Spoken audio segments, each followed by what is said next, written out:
Okey, mari kita mulakan dengan analisa kita pada minggu ini, iaitu minggu kelima pada bulan Januari. Nak masuk ke minggu pertama juga untuk bulan Februari. Okey, mari kita mulakan analisa kita minggu ini. Okey, apa yang kita boleh perhatikan pada minggu ini, untuk news ada yang high impact. Apa yang kita perasan dekat sini adalah ada Federal Fund Rate, iaitu daripada USD. So ada FOMC pada pukul 3 pagi pada hari Khamis. Ini kita kena perhatikan. Kedua ada GBP Monetary Policy pada hari Khamis juga pukul 8 malam. Dua news ni memberi impact yang sangat besar untuk perjalanan sesebuah currency.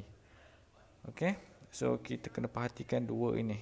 Okey, seperti video sebelum ni saya pernah beritahu, Federal Fund Rate ni akan keluar berdasarkan base pada minggu yang ketiga, tak silap saya, iaitu CPI. Okey, jap.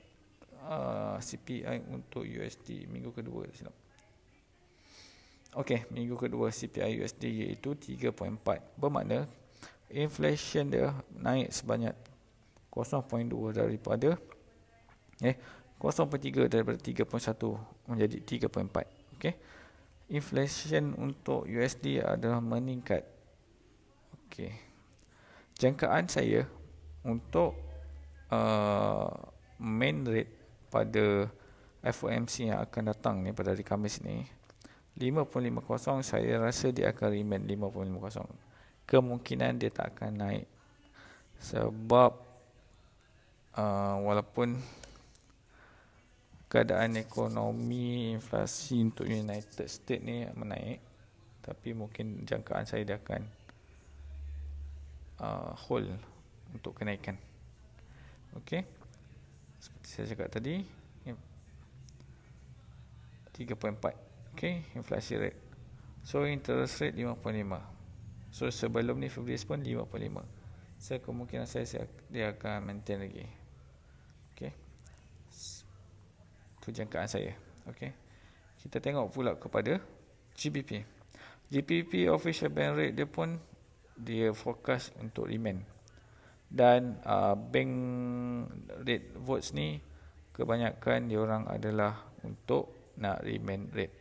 Okey, apa yang kita faham kat sini 207 306 ni, 207 adalah setuju, yang ini adalah untuk setuju untuk menurun, ini adalah untuk setuju untuk remain. Bermaknanya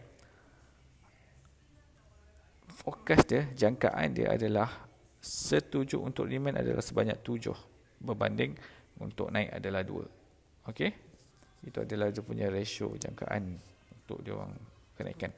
Okey, so berdasarkan sini kita boleh perhatikan pada hari Khamis nanti untuk penentu arah untuk USD dan GBP, sama ada dia hawkish ataupun dia bearish. Okey, alright, so kita pergi kepada analisa kita. Tapi sebelum ke analisa kita, kita pergi kepada dulu kita punya recap dulu pada minggu lepas.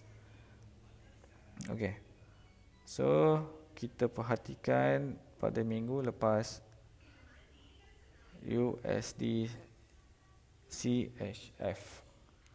Jangkaan saya untuk USD CHF pada minggu lepas dia bermain macam ni sebelum dia buat penurunan. Dan jangkaan saya adalah zon di bawah ini, zon di sini. Bermakna dia bermain sekejap dan buat penurunan dah.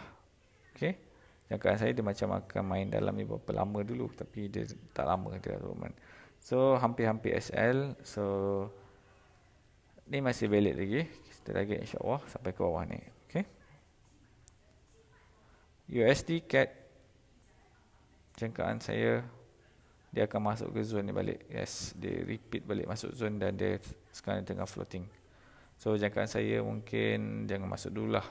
Dia masih target bawah, tapi kita tunggu jangkaan pada USD pada hari Khamis nanti ya. GBP AUD, jangkaan saya untuk turun ni tetapi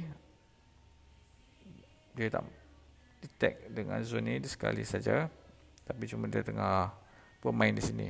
So mana ni pun masih menunggu untuk keputusan pada hari Khamis nanti. Dan jadi USD, jangkaan saya adalah untuk long, dan dia masih bermain di dalam zone ni. Ini dikira telah SL sebab dia telah tutup dalam keadaan candlestick. Dia bukan tutup dalam keadaan shadow. Saya jangkaan saya sini, tapi dia telah SL. AU pun sama, masih bermain dalam zone. Jangkaan saya di atas. So ni pun kita perhatikan untuk hari Khamis juga. So bermakna kemungkinan pada hari ini sampai hari Khamis, kemungkinan mana pair-pair berkaitan dengan USD akan membuat pergerakan yang perlahan. Okey, kita tengok SA USD, dia masih bermain dalam zone up down. So boleh dikatakan dia bermain di sideway. So sama ada dia akan tembus atas atau tembus bawah. Tapi jangkaan saya untuk news yang akan datang daripada USD, jangkaan saya gold akan berkenaikan, USD akan buat penurunan. Itu jangkaan saya.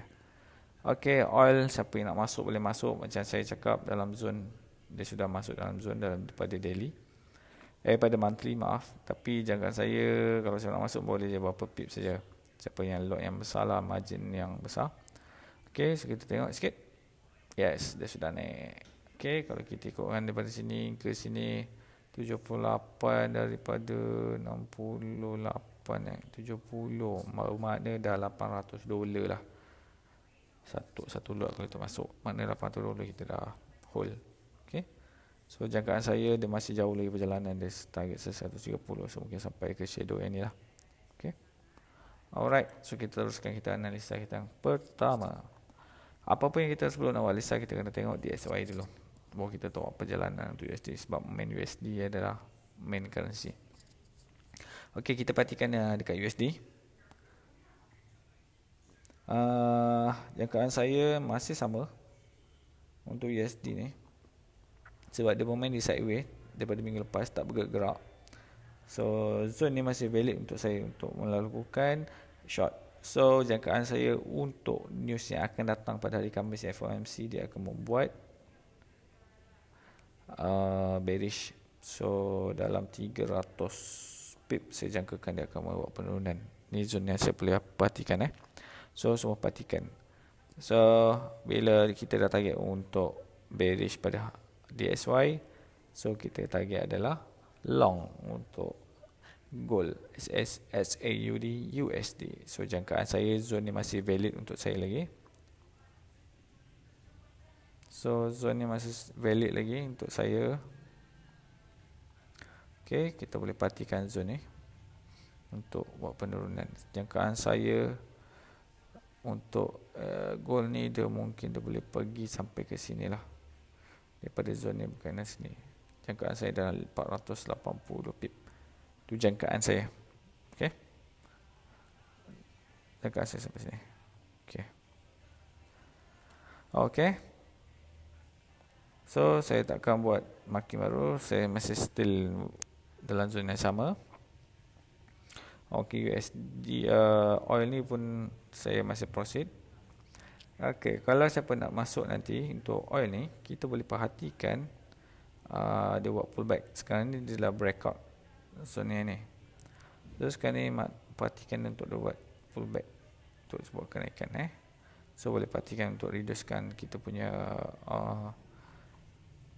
loss. Okey, kalau masuk sini agak jauh,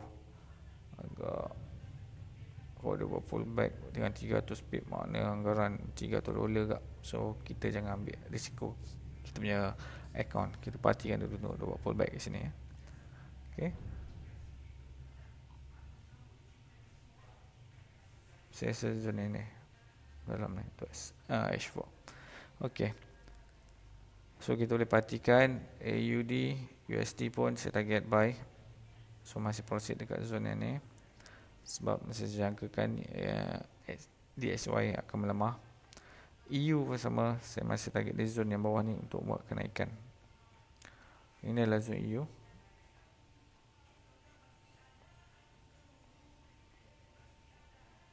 Okay. Ini zon EU. Saya target untuk kenaikan. Zon yang ni masih valid untuk kita buat short, dan saya target sini untuk kita buatkan long. NZD USD dia telah breakout di sini. So kita perhatikan dulu zon yang ni dahulu, sama ada dia pecah atau tak. Kalau dia pecah, kita kena cari yang valid lain lah. Okay. Kita perhatikan dulu ni zon ni. GBP USD dia main sideways. So jangka saat saya adalah zon bawah ni. Dia akan buat kenaikan. Okay. Jangkaan saya dia akan buat kenaikan. Ini adalah zon yang saya perhatikan. Okay. Ini adalah GBP USD. Kita perhatikan Okay. EJ, siapa nak masuk boleh masuk. Sebab jangkaan saya dia akan buat zon yang ini agak cantik. Saya target dalam 300. SL saya target dalam 50. 300. SL saya target 50. Okay. Alright, ini jangkaan saya. Siapa nak masuk boleh masuk. Agak cantik. Okay.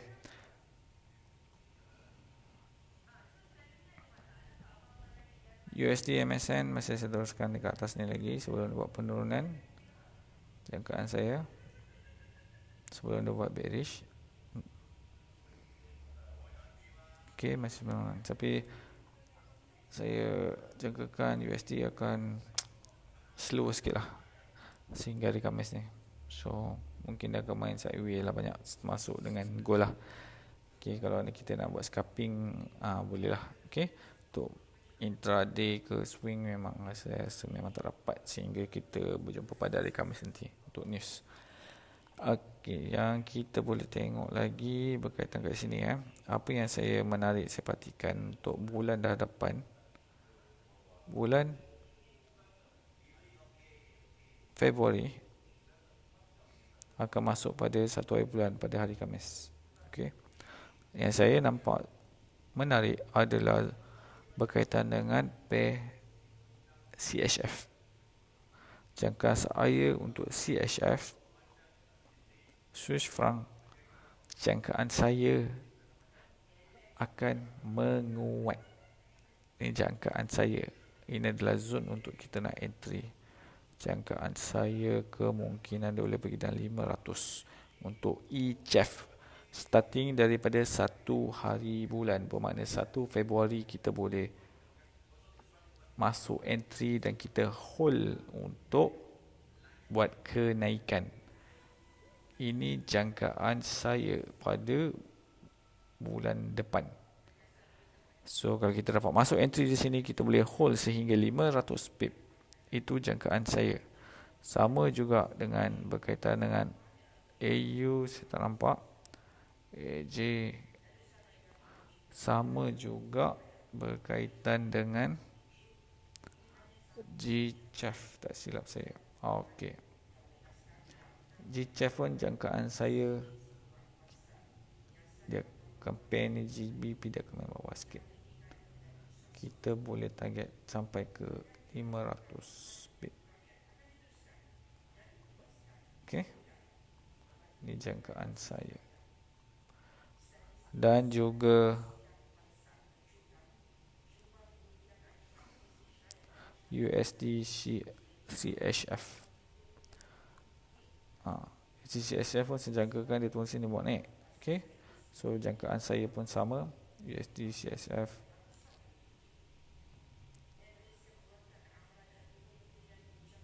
$400, $500 juga itu boleh target. Okey. Ini jangkaan saya untuk 3 pair ini berkaitan dengan CHF. Sebab apa? Saya tahu jangkakan untuk dia buat kenaikan yang terlalu banyak sampai 500 pip. Ada sebab tertentu. Itu adalah dari segi pengalaman saya. Okey, saya suka perhatikan pada setiap ujung bulan untuk kita analisa ke mana market tu nak pergi, sama ada dia nak pergi buat long atau short. Bila kita tahu pair tu nak pergi buat long, seperti saya jangkakan CHF ni, kita boleh target satu zone yang bawah tu, kita letakkan sebagai anchor yang besar untuk kita hold sebagai ke 500 pip. Dan setiap perjalanan itu kita boleh masuk entry untuk long ataupun short. Okay, itu saya punya cara saya trading. Okay, alright, itu sahaja untuk pada minggu ni. Yang pair-pair yang saya berkaitan tadi tu, saya dah bagi tahu yang tadi tu, EU, GU, so gold semua. Tapi perhatikanlah sebab kemungkinan agak slow pada minggu ni. Okay, terima kasih. Jumpa lagi pada minggu hadapan.